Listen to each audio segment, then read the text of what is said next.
కేసీఆర్కు కవిత రాసిన లేఖ ఎంత సంచలనం సృష్టించిందో మనకు తెలిసిందే. ఇక ఆమె ఈరోజు అమెరికా నుంచి కూడా మరి హైదరాబాద్ వచ్చారు. హైదరాబాద్లో మరి విమానాశ్రయంలో దిగానే మీడియాతో మాట్లాడారు.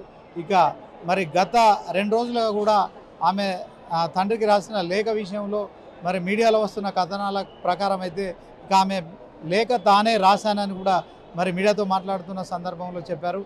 అట్ ద సేమ్ టైం ఆ లేఖ ఎలా బయటికి వచ్చిందో నాకు తెలియదంటూ కూడా మరి ఆమె చెప్పడం కావచ్చు. మొత్తానికి కేసీఆర్ దేవుడు ఆయన చుట్టూ దయ్యాలు ఉన్నాయని చెప్పడం కావచ్చు. తెలంగాణ రాష్ట్ర రాజకీయాల్లో మరి ఇది మరొక సంచలనానికి ఆమె తెరలేపారని చెప్పచ్చు. ఇక పార్టీ లైన్లోనే పనిచేస్తాను కానీ కేసీఆర్ చుట్టూ దయ్యాలు ఉన్నాయని చెప్పడం అయితే మారైతే ఇది సంచలనంగా మారింది. ఈ నేపథ్యంలో తెలంగాణ రాజకీయాలు బీఆర్ఎస్ పార్టీ సంబంధించిన అంశంలో మరొకసారి కూడా కొంత కుటుంబ తగాలు కొనసాగుతున్నాయి. మరి కేసీఆర్ ఇంటిలో ఇది ఏదైతే ఆధిపత్య పోరు కొనసాగుతుందని జరుగుతున్న ప్రచారానికి అయితే కవిత చెప్పిన మాటలు ఏవైతే ఉన్నాయో అవి నిజంగా ఇది కుండబద్దలు కొట్టినట్టు ఆమె చెప్పిన మాటలు ధృవీకరిస్తున్నాయి. ఈ నేపథ్యంలో కవిత మరి ఇక రేపటి నుంచి ఇదే అంశంలో మరి దయ్యాలు ఎవరున్నారు అనే అంశంలో ఎవరి పేర్లు చెప్తుంది.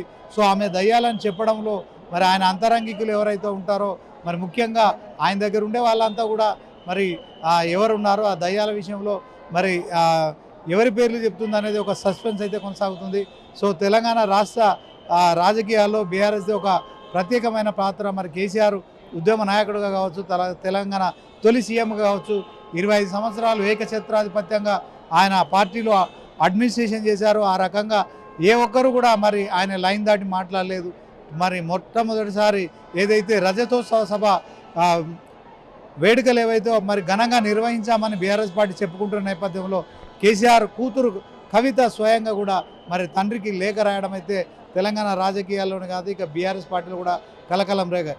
అయితే కొన్ని నెలల క్రితం ఆమె తీహార్ జైలు నుంచి వచ్చినప్పుడు మరి ఆమెకు సంబంధించి ఇదే శంషాబాద్ ఎయిర్పోర్ట్లో అందరూ ఘనంగా స్వాగతం పలికారు.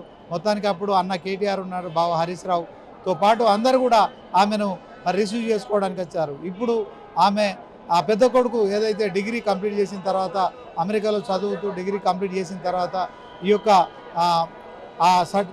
డిగ్రీ స్నాతకోత్సవ సభలో మరి పాల్గొనడానికి ఆమె వెళ్ళారు. సో ఏప్రిల్ 27వ తేదీన మరి బీఆర్ఎస్ రజతోత్సవ సభ జరిగిన సంగతి మనకు తెలిసిందే. ఈ నేపథ్యంలో ఆ సభపై కూడా మరి తండ్రితో ఆమె నేరుగా మాట్లాడవచ్చు. ఈ అంశంలో ఆమె మరి కన్న కూతురుగా కన్న తండ్రి దగ్గర మరి ఆమె ఆ స్వేచ్ఛ ఉంటుంది. కానీ ఎందుకో ఆమె 6 పేజీల లేఖ రాశారు. ఆ లేఖలో ప్లస్లు మైనస్లు అన్నీ కూడా ఆమె మనసులో ఉన్నాయని కూడా తండ్రికి మరి ఒక తెల్ల కాగితంపై కూడా 6 పేజీల తెల్ల కాగితాలపై కూడా ఒక పెన్నుతో రాయడం అయితే మరి దీంట్లో మరి కేసీఆర్ కుటుంబంలో ఆమెను కలవకుండా ఎవరైనా ఆపారా అనే అనుమానాలు కూడా తలెత్తుతున్నాయి. దీంట్లో ఆమె ఆ పేజీలలో 6 పేజీలలో ఒక పెన్ను ద్వారా తన సొంతగా రాసిన రాతలు ఏవైతున్నాయో మరి అవి ఎలా లీక్ అయ్యో తనకు తెలియదు. ఆ లేఖ రాసింది మాత్రం నేనేనని చెప్పడం కావచ్చు. మొత్తానికి బీఆర్ఎస్లో ఇంటి పోరు అయితే మొదలైనట్టు స్పష్టంగా అనిపిస్తోంది.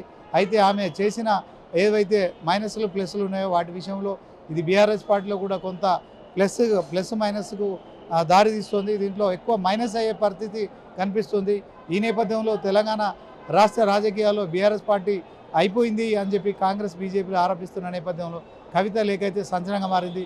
మరి ఇక రేపటి నుంచి ఆమె ఎలా ప్రవర్తిస్తారు, మరి తండ్రి దగ్గరికి వెళ్తారా, దీంట్లో ఎలా పార్టీ లైన్ విషయంలో కావచ్చు ఆమె క్రమశిక్షణ ఉల్లంఘించారా, దీంట్లో మరి ఉదయం నుంచి మాత్రం ఇక మీడియా అంతా కూడా కేటీఆర్ను హరీష్ రావును కలిసే ప్రయత్నం చేసింది.